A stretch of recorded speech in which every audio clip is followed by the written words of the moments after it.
Hey guys, so today for you I have Leetcode problem 96, which is the unique binary search trees question.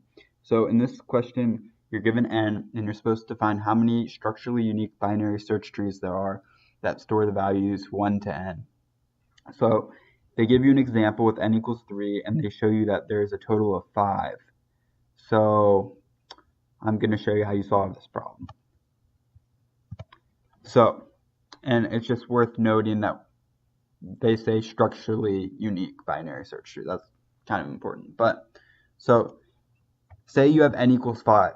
So in your root node, you could put your first smallest, your second smallest, your third smallest, your fourth smallest, or your fifth smallest, which is your biggest number at the top. So say you put your biggest number at the top. So if you put your biggest number to the top, then there's going to be all of the other numbers are going to come to the left. If you put your second biggest at the top, then one number is going to be bigger than it and 3 smaller. If you put your third biggest at the top, then 2 are smaller and 2 are bigger. If you put your fourth biggest, 1's smaller and 3 are bigger. And if you put your smallest, all 4 are bigger. So as you can see, this problem's kind of a dynamic programming question. So like in this area, we're going to have to say, okay, well, one number is coming here and 2 numbers are coming here. So then we're going to say, well, how many ways are there to organize these 2 numbers? And then we're going to say, okay, well, how many ways are there to organize these 2 numbers? And they're both going to be the same, but we don't want to have to calculate it twice. So we want to keep track of each of our answers we get. So, what we do to solve this problem is we know one node's going to have to be our root. So we can say, okay, we have all of these different ways. And so what we're going to do is we're going to say, okay, if we put 4 to the left, that's how many ways, and we're essentially putting 0 to the right. So we're essentially putting a 0 here. So how many ways you can kind of figure out this sort of problem is this is equal to the number of ways you can solve 4 times the number of ways you can solve 0. And there's only one way you can solve 0. I guess you could argue there's 0, but in this problem, we're going to assume there's one way to solve 0. And that's, I guess, just have nothing. Well, I guess it's not a binary search tree. You could do an initial check. If your value is 0, then return 0. If you're like n is 0, return 0. But you're gonna want to put the value 1 in here for your kind of dynamic bookkeeping. So when you check how many ways are there to do 0, you're gonna want it to say 1. So you're gonna create an n and you're gonna create an I. So from I equal, you're gonna want to go from 0 to n, and you're gonna want to say, okay, how many ways? You're gonna want to say, okay,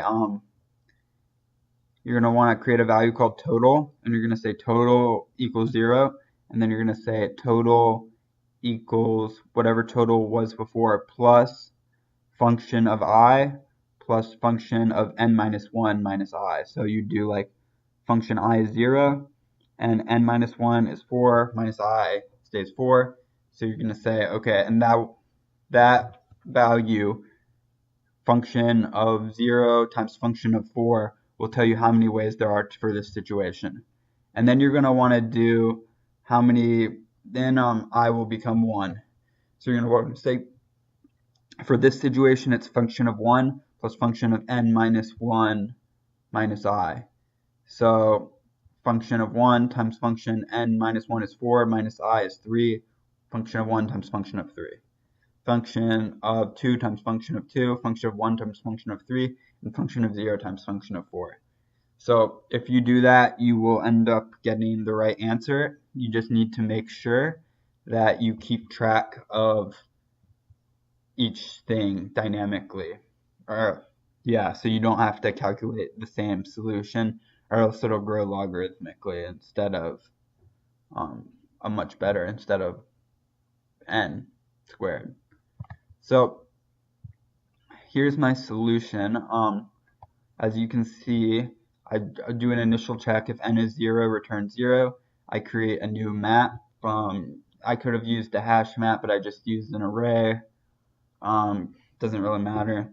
Maps, I set maps of 0 equal to 1 and maps of 1 equal to 1 for the reason I mentioned earlier. There's only one way to arrange it if it's 1, and then I return numTrees helper with my map, so I can kind of make a recursive call and keep track of everything.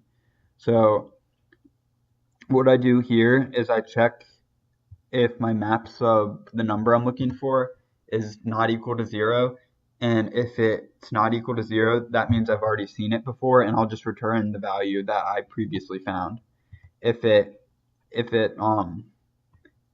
I haven't seen it before, this will be 0 and it won't get hit. So then I create a total variable, and then I loop through from I equals 0 to n, and I say total equals whatever it was before plus this function. So my function with I, and then n minus 1 minus I. So I'm basically, what I'm doing here is if I have like an array and from like 0, 1, 2, 3, 4. Sorry, it takes a while to draw. So if n equals 5 here, what I'm doing is I'm saying I'm like doing function 0 times function 4, function 1 times function 3, function 2 times function 2, and then function 3 times function 1, and then function 4 times function 0. And that's why I have n minus 1 minus I. So basically I want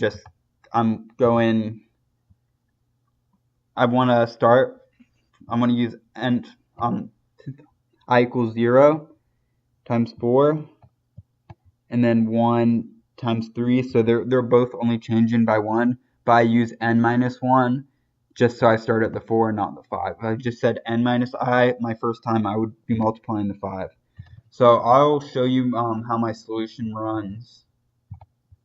It runs pretty good, trust me. All test cases passes, and we beat 100% of people, so pretty good runtime. So thank you guys for watching. Hope you learned something.